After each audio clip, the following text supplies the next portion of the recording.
Last year, week 2, Kansas City.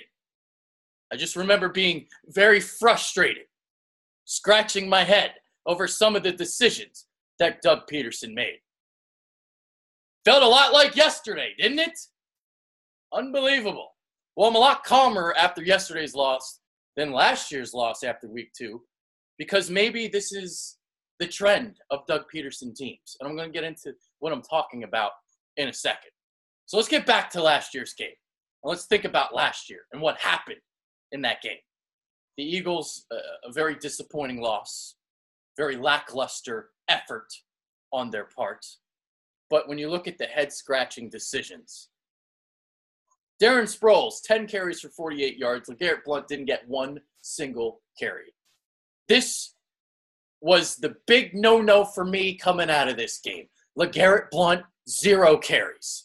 Didn't even try to run the ball up the middle. They were just trying to run wide on Kansas City's defense. 50 design runs, or 50 design passes, and just 13 design runs.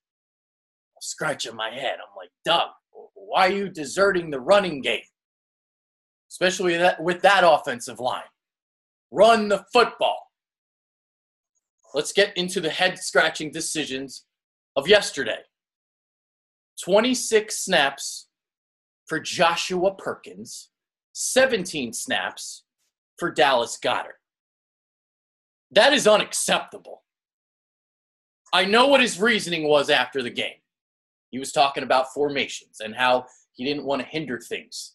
So basically, Dallas Goedert is playing the Richard Rodgers role. He's playing the blocking role. And Joshua Perkins is kind of playing the receiving role. And he's the one that's kind of in the slot. He is a former wide receiver. It's not good enough. That's not acceptable for me. You lost Mike Wallace early on in the game. You don't have Alshon Jeffrey. All you had was Nelson Aguilar and Zach Ertz. Dallas Goedert would have been your third best pass catcher yesterday. So you're talking about the formations. Even if you want to keep the formations intact,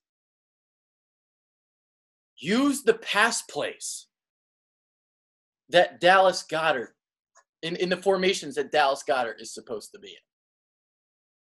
If he's more of a blocking tight end, okay. If that's the role you want to use him for. But we know what he can bring to the table as a pass catcher. You traded up in the second round to get the guy. He could have contributed yesterday. Josh Perkins dropped 2 passes. He got open some, but that's a bad Tampa Bay defense. That's not because Joshua Perkins was getting open. It's because the defense isn't good. Dallas Goedert, we saw what he did in the preseason. I know it was only the preseason. And in week 1, he had that drop, which led to an interception. Well, I would have loved to see him get more of an opportunity. And then the other thing from yesterday. Doug Peterson has some sort of infatuation with Wendell Smallwood. There were 2 runs yesterday where Wendell Smallwood had this big alley.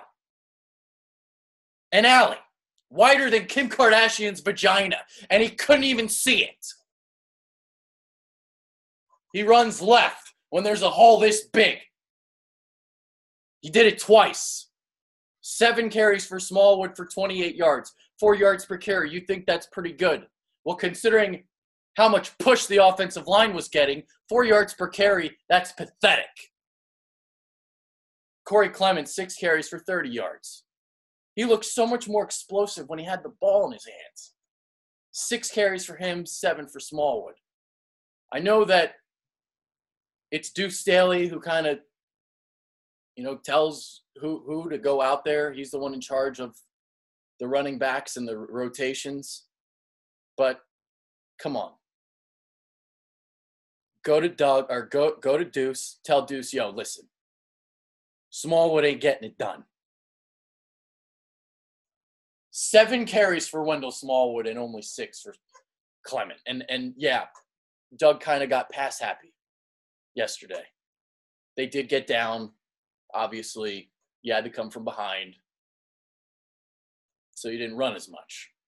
And J.J. got hurt. So that's somewhat acceptable to me, but I would have ran the ball more because every time you were running the football, you were getting good chunks of yardage. All right, so now I want to get into, is this just what Doug Peterson's teams are going to be? Is this going to be a trend moving forward?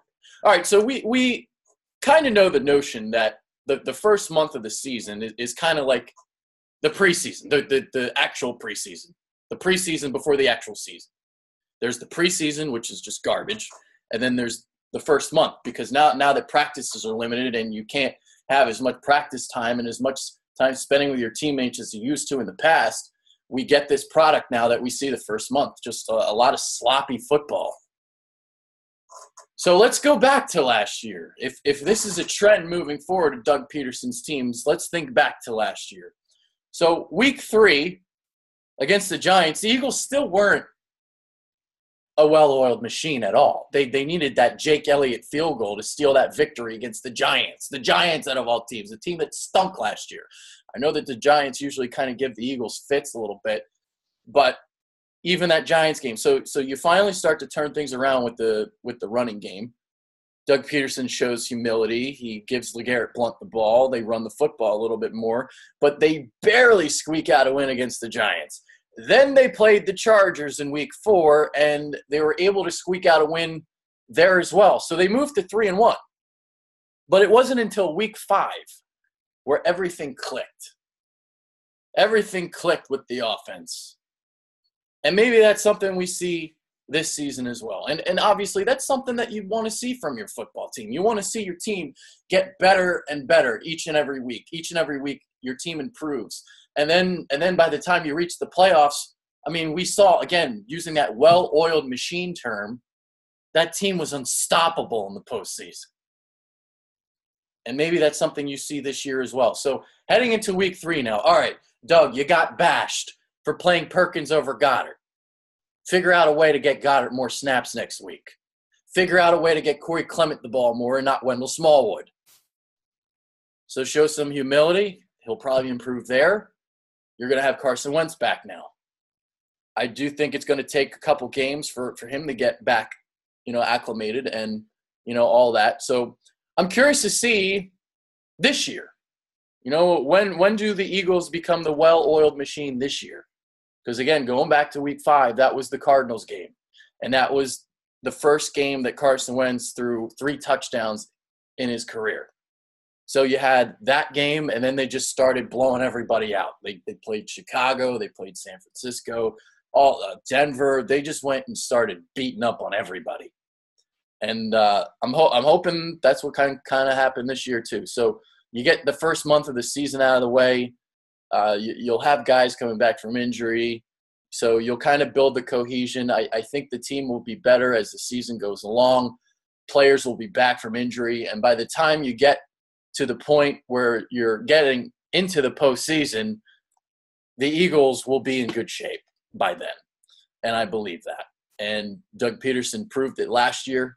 We'll see if that kind of trend continues. Maybe this is just something we're going to see from Doug, where the first month the team just kind of just starts out, I mean, the Patriots do that every year, and then they get on a roll. I mean, what if the Eagles are just the new Patriots? You start the first month, some people point fingers, and then Doug are just going to have to point the finger back and laugh because Bill Belichick does it every year where he'll go 2-2 the first month. You start hearing the rumblings of, well, should Tom Brady retire? And then Bill just laughs at him, and then he goes and wins 10 straight. That's what the Patriots do. So I everything's going to be all right. I think everything's going to be fine. But cohesion needs to be built. Some adjustments need to be made. And the defense needs to play better. So there's that. Okay. All right. I'm out of here. See ya.